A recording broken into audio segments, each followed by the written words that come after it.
In the history of Soviet aviation, there was a confrontation that determined the fate of domestic aircraft manufacturing.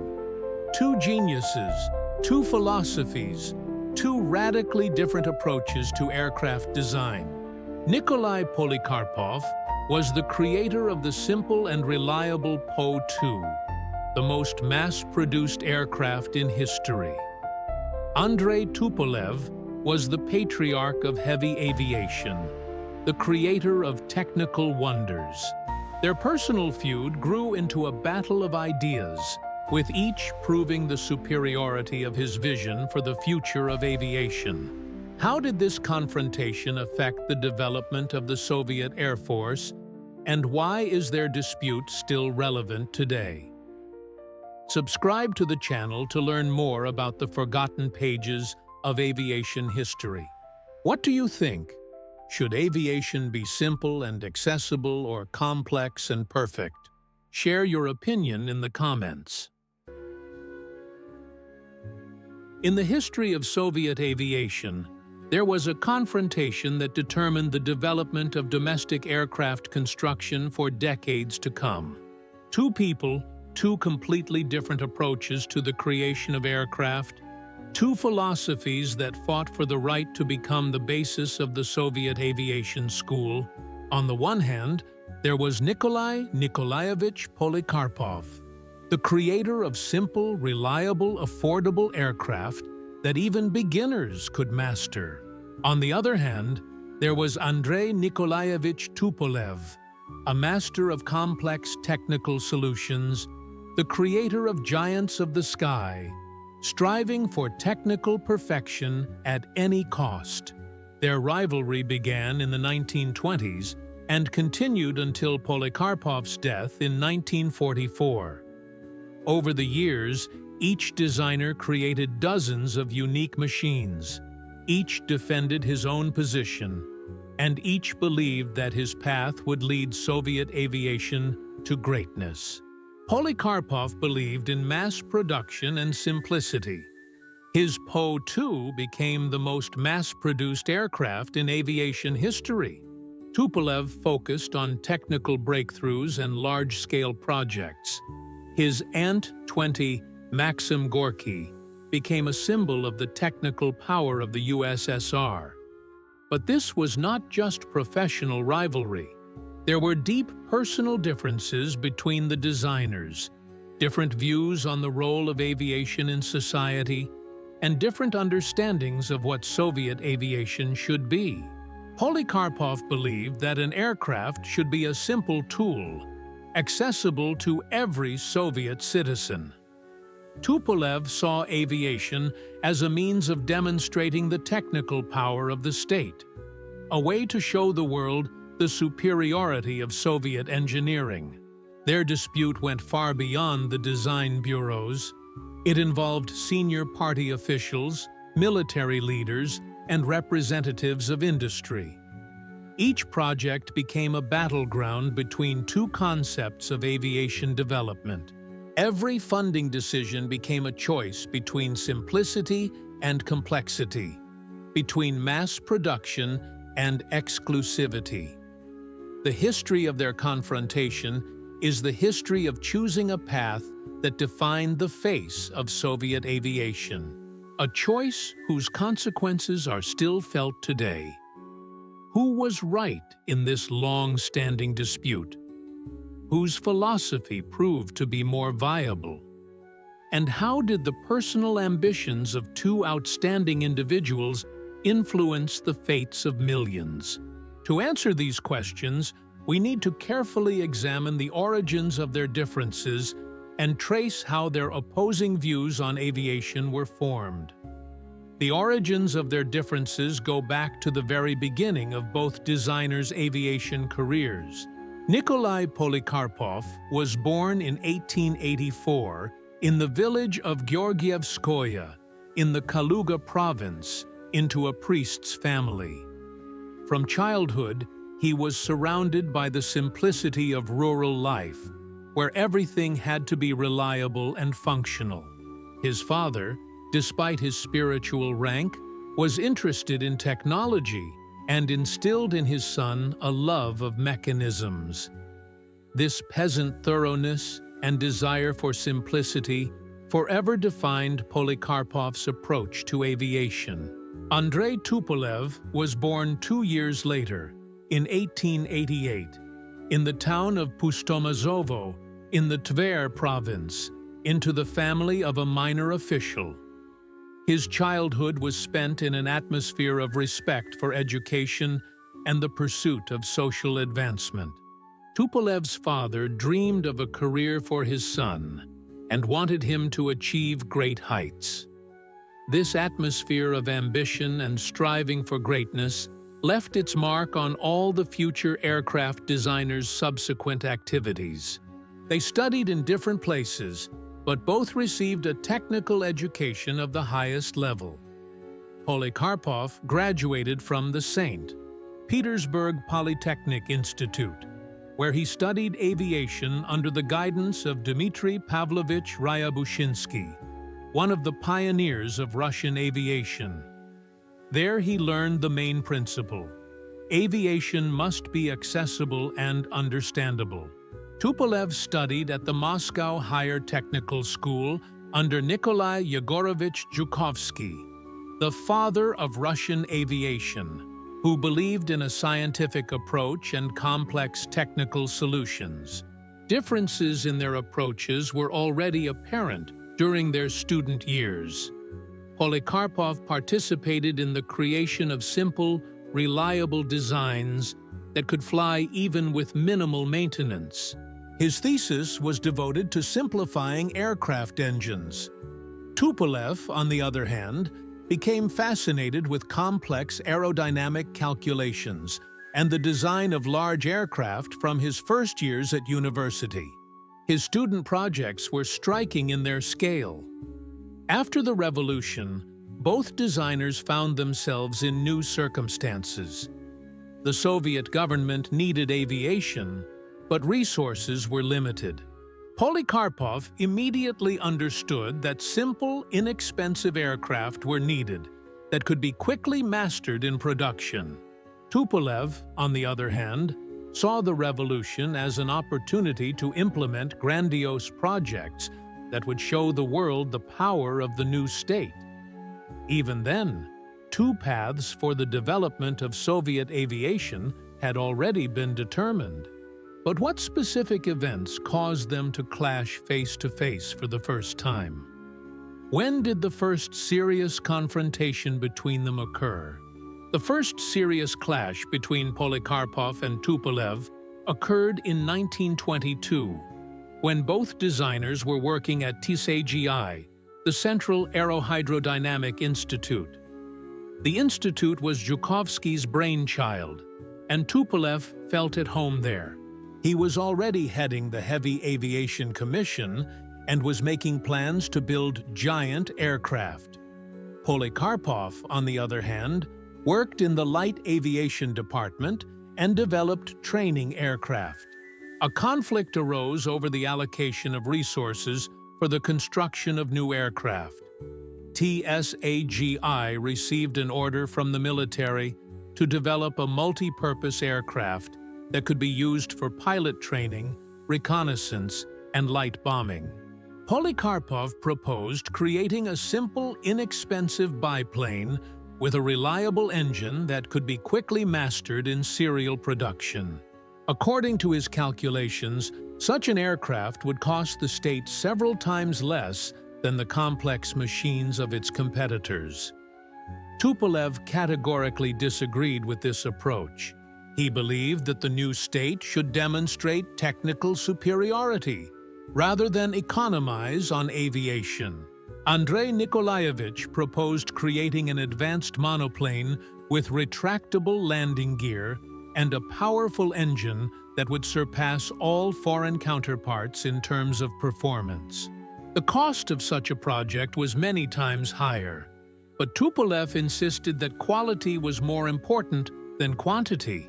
The discussion turned into a real confrontation when both designers began to seek support among the Institute's leadership and military customers. Polikarpov, appealed to common sense and economic expediency.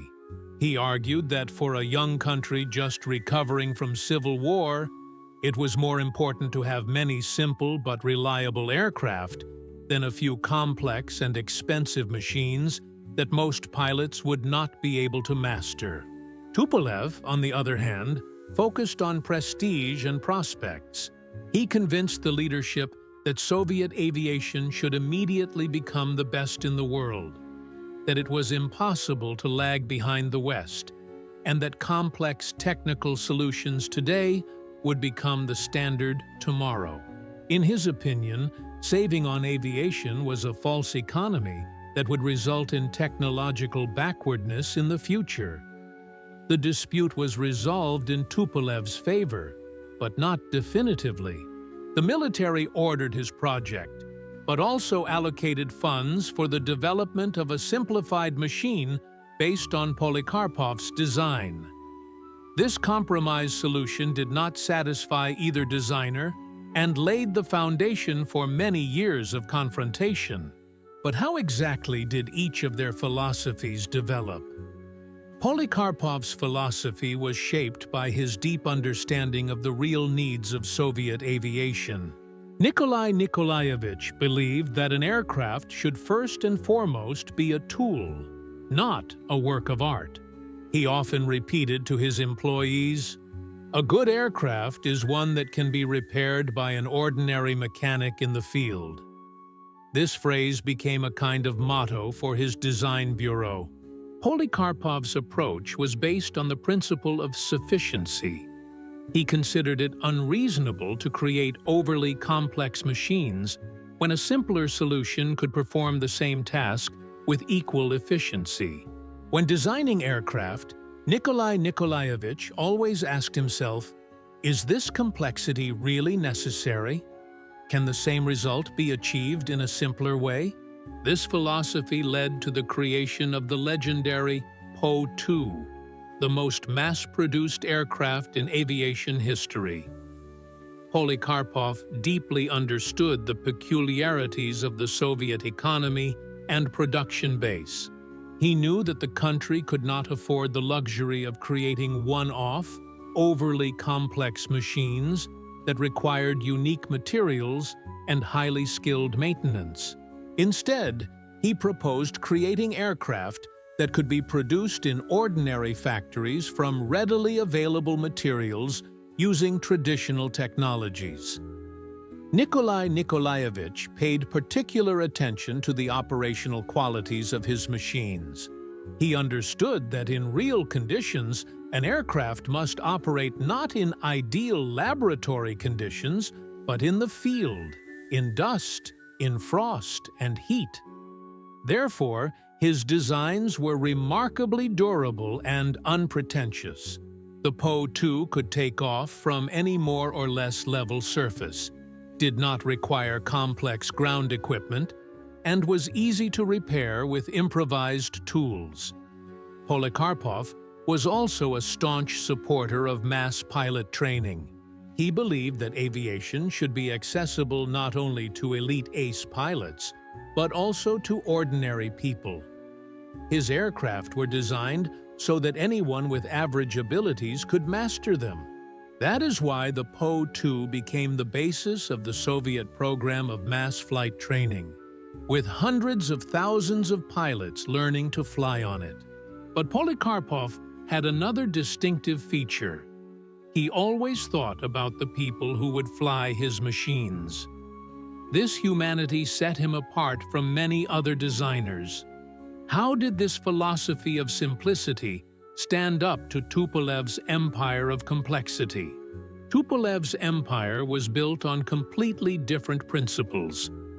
Andrei Nikolaevich believed in the power of technical progress and believed that aviation should be at the forefront of all achievements of human genius.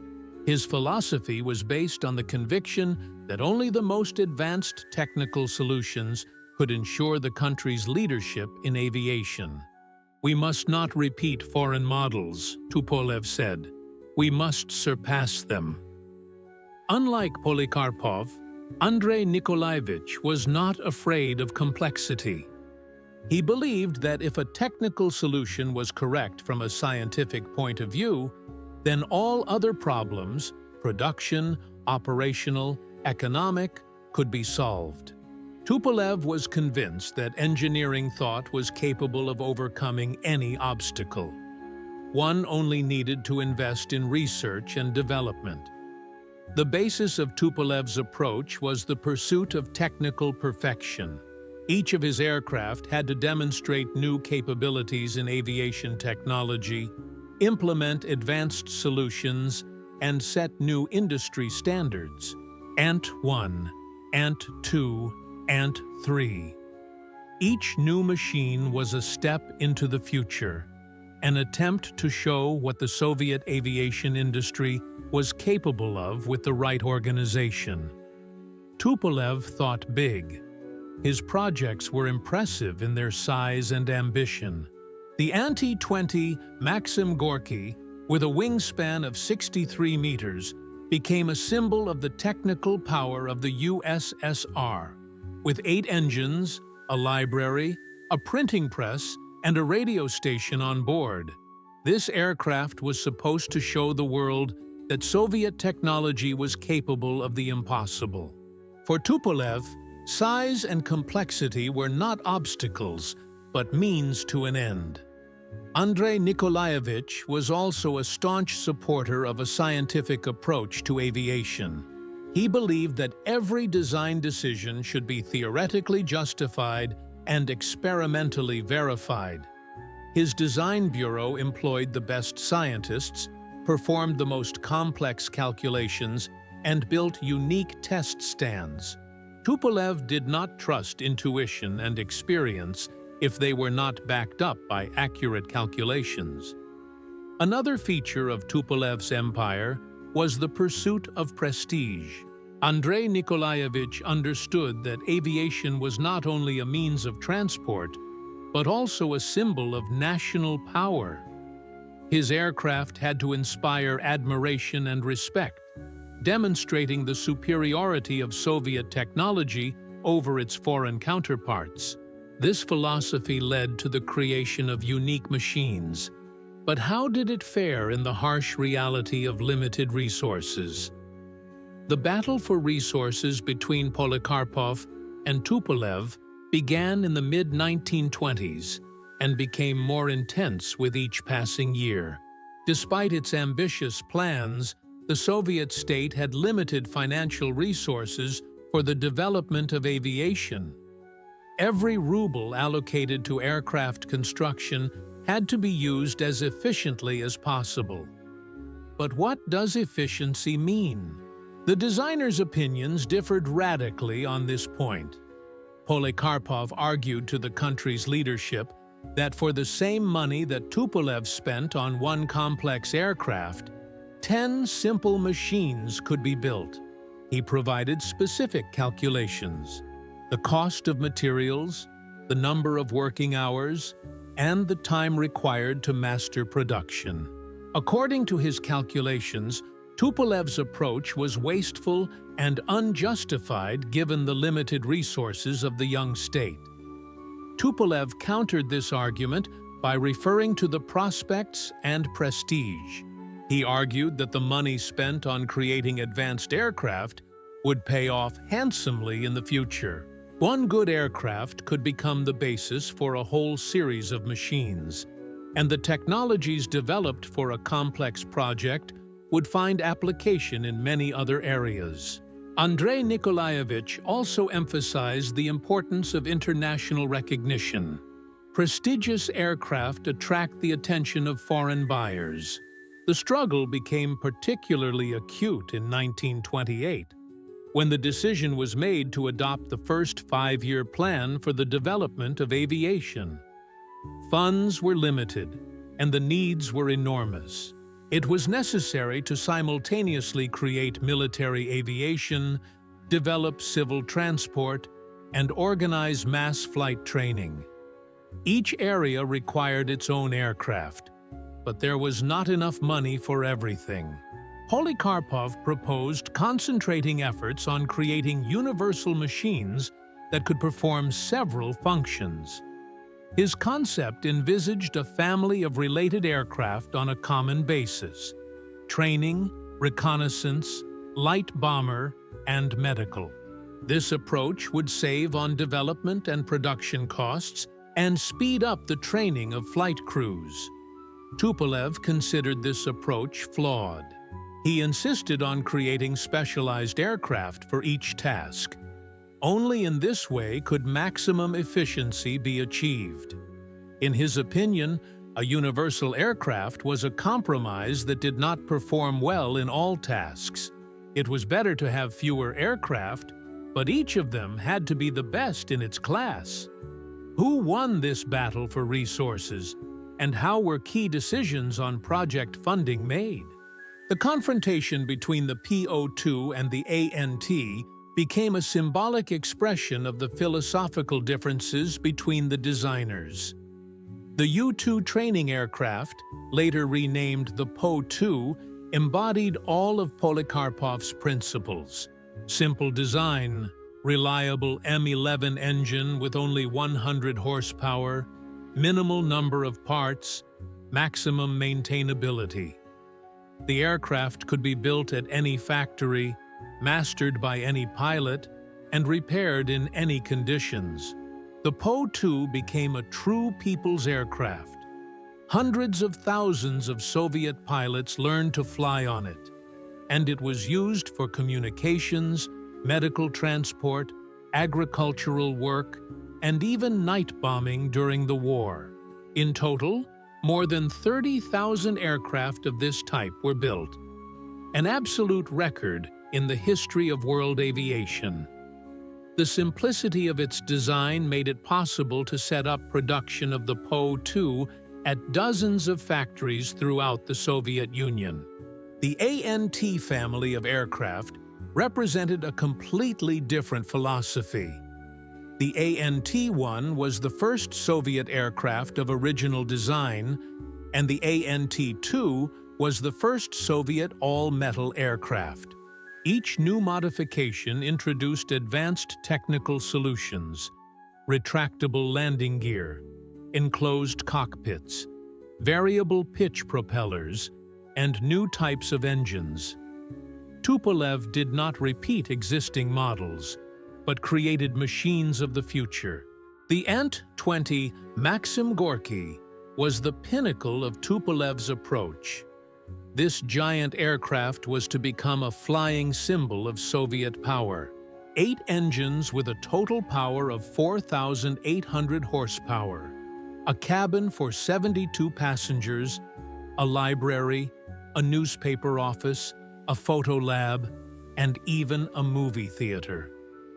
The wingspan was 63 meters, more than that of a modern Boeing 747. For its time, it was an absolutely fantastic achievement. But the price of this achievement was enormous. The construction of a single Ant-20 cost as much as it would have cost to produce several hundred Po-2s. The complexity of the design required unique materials, specially trained workers, and special production facilities. It was practically impossible to put such an aircraft into series production. The costs would have been too high. The tragic loss of the Ant-20 in 1935 during a demonstration flight became a symbol of the vulnerability of complex technical systems. The simple Po-2 continued to serve faithfully until the 1950s, while the unique Maxim Gorky was lost due to the carelessness of the accompanying fighter. This disaster caused many to question the correctness of the chosen path of aviation development. What other arguments did the designers use in their confrontation, and how did political games influence decision-making? Political games surrounding aviation projects reached a fever pitch in the 1930s, when aviation came to be seen not only as a technical achievement, but also as a political tool. Each new aircraft was evaluated in terms of its propaganda value, its ability to demonstrate the advantages of the Soviet system. In this game, Polikarpov and Tupolev used completely different strategies. Polikarpov relied on the support of party officials responsible for mass work. His Po-2 fit perfectly into the concept of aviation for the masses, which was actively promoted by the party.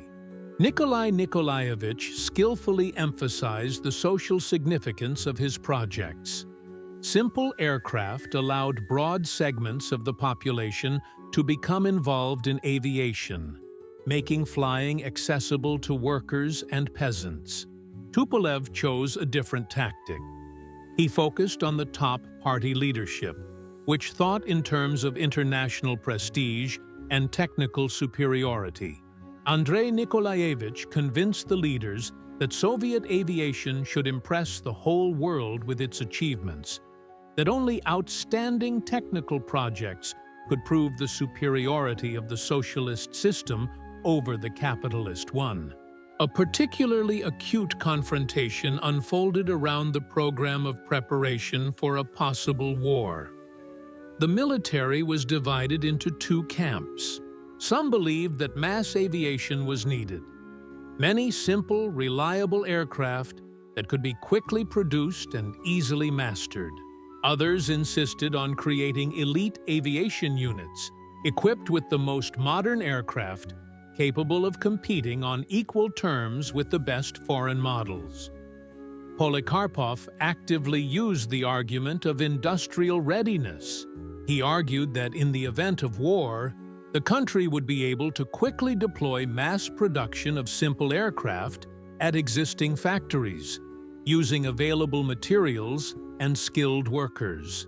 Tupolev's complex machines required unique equipment and highly skilled specialists, which might be in short supply during wartime. Tupolev countered by pointing to the qualitative superiority of his machines. He argued that 10 simple aircraft would not be able to withstand a single modern enemy fighter. In his opinion, the war of the future would be a war of quality, not quantity. Therefore, it was better to have fewer aircraft, but each of them had to be technically perfect. The political struggle was complicated by the personal sympathies and antipathies of party leaders. Some of them supported Polikarpov for his simplicity and closeness to the people, while others admired the scale of Tupolev's projects. How did these political games influence real decisions about the development of aviation? And what role did the Great Patriotic War play in resolving the dispute? The Great Patriotic War became a severe test for both philosophies of aircraft construction. The reality of combat mercilessly tested the correctness of Polikarpov and Tupolev's theoretical concepts. The war showed which approach to the creation of aviation technology was more viable in extreme conditions, when concrete combat effectiveness came to the fore rather than abstract technical achievements. To the surprise of many, the Po-2 became one of the most effective combat aircraft of the war. The light training biplane was transformed into a formidable night bomber, which the Germans nicknamed Russian plywood and Stalin's sewing machine. Its low speed, which had previously been considered a disadvantage, turned out to be an advantage. Enemy fighters could not shoot down the slow-moving Po-2 because any attempt to attack it would put them at risk of crashing themselves. The simplicity of the Po-2's design allowed it to be quickly converted for combat missions. Bomb racks were hung on the aircraft, a machine gun was installed, and vital components were armored. All this could be done in any aircraft workshop without requiring complex equipment or scarce materials. Several thousand aircraft were converted in a short period of time. The mass production of the Po-2 proved to be a decisive factor. By the beginning of the war, There were thousands of these aircraft in service, and tens of thousands of pilots had been trained to fly them.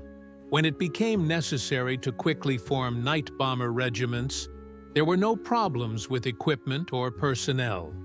The women's aviation regiments flying the Po-2 became a legend of the war. Tupolev's complex aircraft showed themselves from a different side.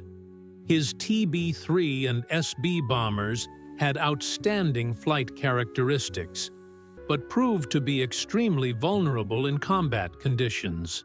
Their complexity made them difficult to repair in the field and required highly skilled maintenance and scarce spare parts. Many aircraft were grounded due to the inability to repair them quickly. The war revealed another important aspect, the psychological one. Pilots learned to fly simple aircraft faster and felt more confident on familiar equipment. The Po-2 was so easy to fly that even pilots of other specialties were transferred to it. Complex aircraft required lengthy retraining, which was often not available in wartime conditions. But was this the final victory of the philosophy of simplicity, or did the war teach us other lessons? The competition for personnel between the Polikarpov and Tupolev design bureaus was no less fierce than the rivalry for resources. With a limited number of qualified aviation specialists, every talented engineer, experienced technologist, or capable test pilot became the object of a real hunt. The success of projects depended on the composition of the team, so both designers made every effort to attract the best personnel. Polikarpov based his personnel policy on the principles of simplicity and accessibility. He willingly hired young specialists, recent graduates of institutes, people without much experience, but with enthusiasm and a desire to learn. Nikolai Nikolaevich believed that the simplicity of his approach to aviation allowed him to quickly train newcomers, and that a fresh perspective was sometimes more valuable than years of experience. An atmosphere of collectivism and mutual assistance reigned at the Polikarpov Design Bureau. Experienced specialists willingly shared their knowledge with young colleagues, and no one was afraid of competition or losing their job. This approach allowed the team to grow quickly and prepare personnel for the expansion of production. Many future aircraft designers began their careers at Polikarpov's bureau. Tupolev chose a fundamentally different strategy. He sought to bring together the elite of Soviet aviation in his design bureau. The best theorists, the most experienced practitioners, and outstanding specialists in narrow fields. Andrei Nikolaevich spared no expense in attracting talent, offering high salaries, the best working conditions, and opportunities for scientific growth. Tupolev's team resembled a research institute rather than a typical design bureau. It employed doctors of science, professors, and authors of scientific discoveries. Each project was accompanied by serious theoretical research, mathematical calculations, and experimental testing. This approach required the highest qualifications from specialists. Competition for test pilots was particularly fierce. These people risked their lives every day testing new machines, and the fate of projects depended on their skill. Polikarpov preferred to work with experienced pilots who could give a realistic assessment of the aircraft's performance. Tupolev attracted theoretical pilots who were capable of conducting scientific analysis of flight characteristics. The differences in personnel policy reflected the general philosophical approaches of the designers. But how did these internal differences affect the international perception of Soviet aviation? International recognition became an important argument in the dispute between Polikarpov and Tupolev. The global aviation community closely followed the achievements of Soviet designers, and every success abroad was seen as confirmation of the correctness of the chosen path of aviation development. Both designers actively sought recognition of their achievements on the international stage, but used different strategies to achieve this. Tupolev focused on prestigious projects and record-breaking achievements.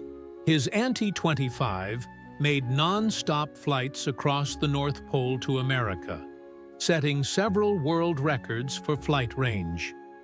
These achievements were widely covered in the foreign press and admired by aviation experts around the world. Tupolev's aircraft were displayed at international air shows and received prizes and awards. International experts highly praised the technical perfection of Tupolev's machines. Foreign aviation magazines wrote about the advanced design solutions used in Soviet aircraft, the high level of aerodynamic calculations, and the quality of manufacture. Tupolev's aircraft were considered to be on par with the best foreign models, and in some respects, even superior to them. The Po-2 received recognition of a completely different nature. The simplicity and reliability of this aircraft impressed aviation practitioners, instructors, operators, and flight school managers. Foreign experts noted the outstanding safety of the Po-2, its unpretentiousness in operation, and the ease of training flight crews. The Po-2 was especially highly regarded in countries with developing aviation industries, where there was a shortage of highly qualified specialists, expensive equipment, and perfect infrastructure. The simple Soviet aircraft proved indispensable. The Po-2 was exported to many countries, used to create national aviation schools, and became the basis for the development of aviation in dozens of states. The war gave the Po-2 special international recognition. Foreign military experts were amazed by the combat use of the light training aircraft. The history of the women's aviation regiments that fought on the Po-2 became known throughout the world. The simple Soviet biplane became a symbol of courage and ingenuity.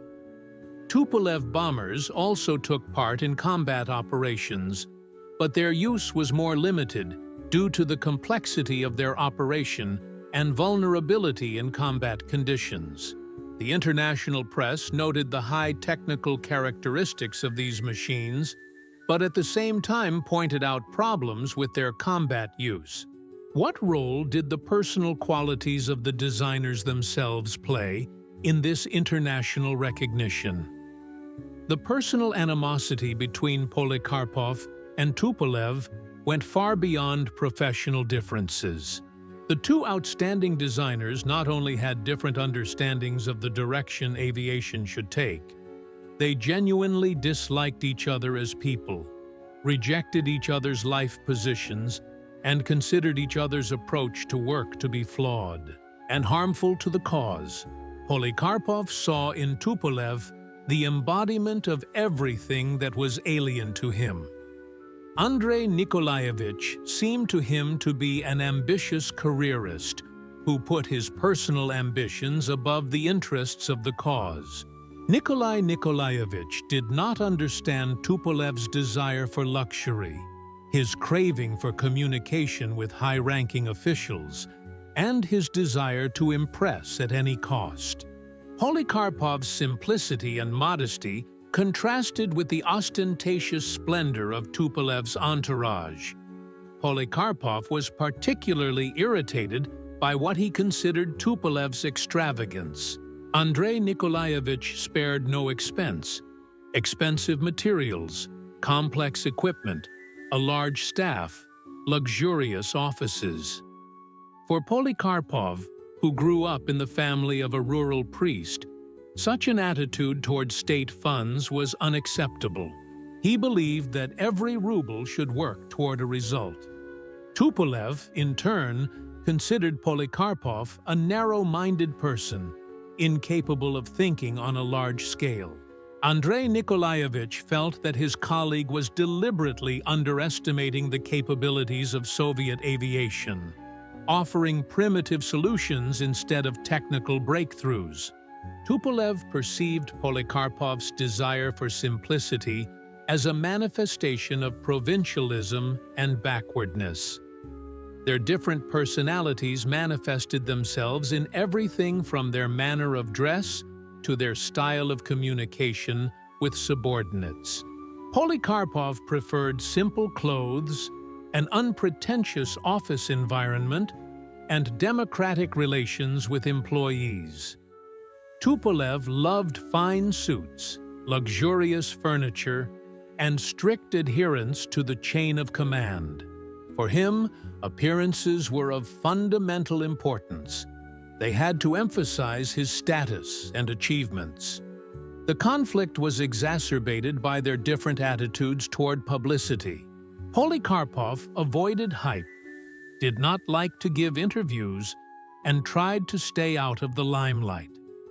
He was interested in the work, not fame.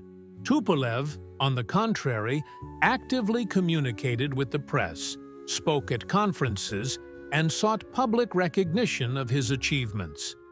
He understood the importance of shaping public opinion. These personal differences inevitably influenced their professional activities. Each of the designers tried not only to surpass his opponent technically, but also to discredit his approach and prove the inconsistency of his philosophy. Personal animosity made their dispute particularly acute and uncompromising. How did this confrontation affect the further development of Soviet aircraft construction? The legacy of the confrontation between Polikarpov and Tupolev had a profound impact on the entire subsequent history of Soviet and Russian aircraft manufacturing. Their dispute determined two main directions of development for the industry, which still exist today: the creation of mass-produced, simple, and reliable machines on the one hand, and unique, technically perfect models on the other. Polikarpov's philosophy was continued in the work of many Soviet designers. Oleg Konstantinovich Antonov created transport aircraft based on the principles of simplicity and reliability. His An-2, the direct successor to the Po-2, became the most mass-produced aircraft in post-war aviation. Alexander Sergeyevich Yakovlev also preferred simple and effective solutions in his fighter planes. The Tupolev school gave birth to a whole dynasty of aircraft designers. Andrei Nikolaevich's son, Alexei Andreevich Tupolev, continued his father's work, creating complex and sophisticated machines.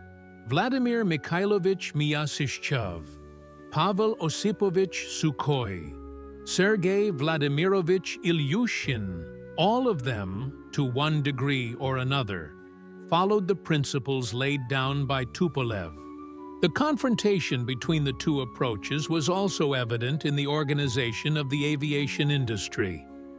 Enterprises specializing in mass production developed along the path of simplifying technologies and reducing costs. Factories producing complex equipment improved technological processes and introduced new materials and processing methods. The dispute between Polikarpov and Tupolev had an impact on the system of training aviation personnel. Two different schools were created. One trained specialists for mass production and operation of simple equipment, while the other trained specialists for the development and maintenance of complex systems. These schools existed in parallel, sometimes competing with each other for resources and recognition. The debate over the correctness of one approach or the other continued for decades. In the 1950s and 1960s, it seemed that Tupolev's philosophy had won out, with increasingly complex and sophisticated machines being created. However, operational experience showed that complexity does not always mean efficiency. Many promising projects remained in single copies due to excessive complexity and high cost. In the 1970s and 1980s, the pendulum swung in favor of Polikarpov's principles. The creators of new aircraft paid more and more attention to simplicity of design, reliability, and cost-effectiveness. The experience of the wars in Vietnam and Afghanistan demonstrated the importance of unpretentious technology capable of operating in difficult conditions. Modern Russian aircraft manufacturing bears the hallmarks of both schools. Military aviation is developing mainly along the Tupolev path, with the creation of high-tech machines with unique characteristics. Civil aviation is increasingly oriented towards Polikarpov's principles, with simplicity, reliability, and economy becoming key factors for commercial success. The legacy of this rivalry is also evident in the corporate culture of aviation companies. Some of them have retained the spirit of Tupolev's elitism, high technology, a scientific approach, and a striving for perfection. Others follow the traditions of Polikarpov's simplicity, practicality, economy, and a focus on the real needs of the customer. The lessons of the rivalry between Polikarpov and Tupolev are still relevant today, when the global aviation industry is faced with a choice between revolutionary technologies and proven solutions. An analysis of their dispute provides a better understanding of the fundamental principles of development in any high-tech industry and helps to avoid the mistakes of the past when making strategic decisions.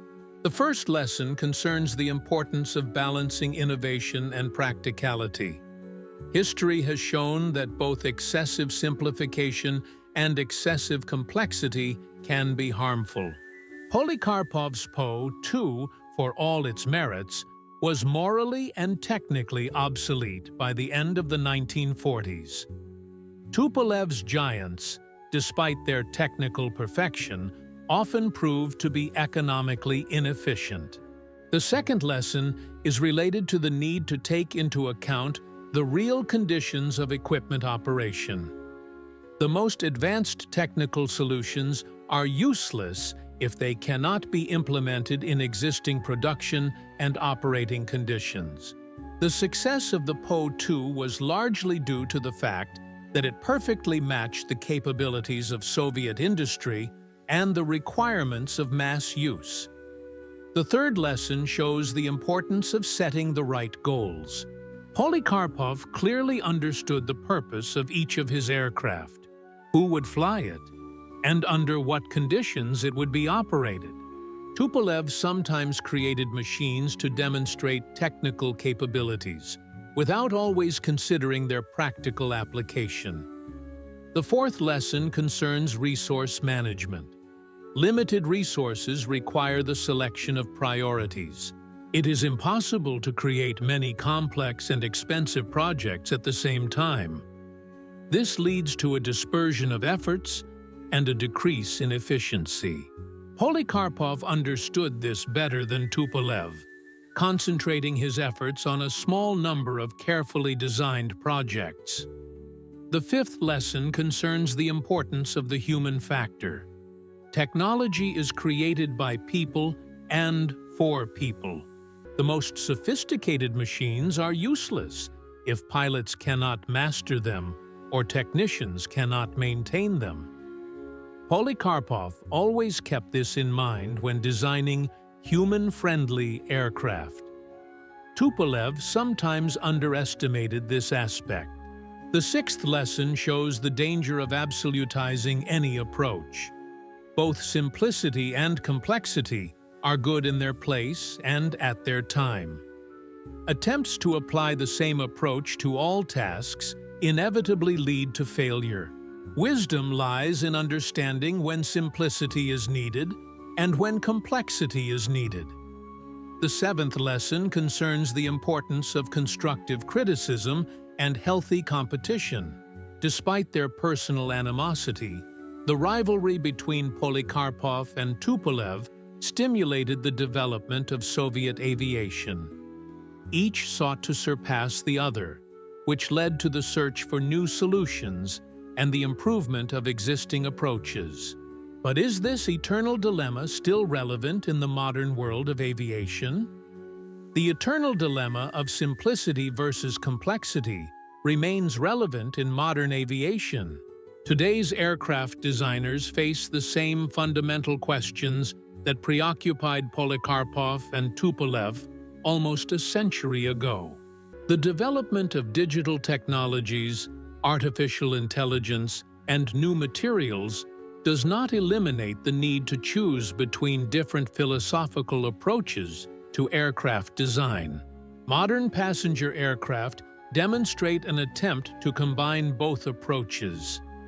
Boeing and Airbus create machines that are simple in appearance, but filled with the most complex electronics. For passengers and even pilots, such aircraft seem easy to fly, but their maintenance requires highly skilled technicians and expensive equipment. Military aviation is developing mainly along the Tupolev path. Modern fifth-generation fighters are flying computers with incredibly complex systems. However, experience from real conflicts shows that it is often not the most sophisticated technology that wins, but the most reliable and easy to operate. Small aircraft are returning to Polikarpov's principles. Light aircraft for private use, sports aircraft, agricultural aviation, all these areas require simple, reliable, and economical solutions. Here, complexity for complexity's sake is inappropriate. Unmanned aviation raises new questions within the framework of the old dilemma. On the one hand, the absence of a pilot allows many systems to be simplified. On the other hand, autonomy requires complex algorithms and multiple sensors. Drone designers are forced to strike a balance between simplicity of design and complexity of brains. Environmental requirements also influence the choice between simplicity and complexity. Simple piston engines pollute the atmosphere more than complex turboprop engines. But complex exhaust cleaning systems increase the weight and cost of the aircraft. Designers are looking for compromises between environmental friendliness and practicality. Economic factors play an even greater role today than they did in the era of Polikarpov and Tupolev. The cost of developing a modern aircraft is estimated at billions of dollars, so every decision must be economically justified. Simple solutions are often cheaper to develop, but more expensive to operate. Complex systems require large initial investments, but can be more economical in the long run. The dispute between Polikarpov and Tupolev continues in new forms. Some companies are betting on revolutionary technologies, while others are betting on the evolutionary development of proven solutions. History shows that both sides can be right, depending on the specific conditions and tasks. Perhaps the main lesson of the confrontation between the two great designers is that there can be no single correct approach in aviation. Diversity of solutions is a strength, not a weakness. Both simplicity and complexity have a right to exist if they serve to achieve the goals set.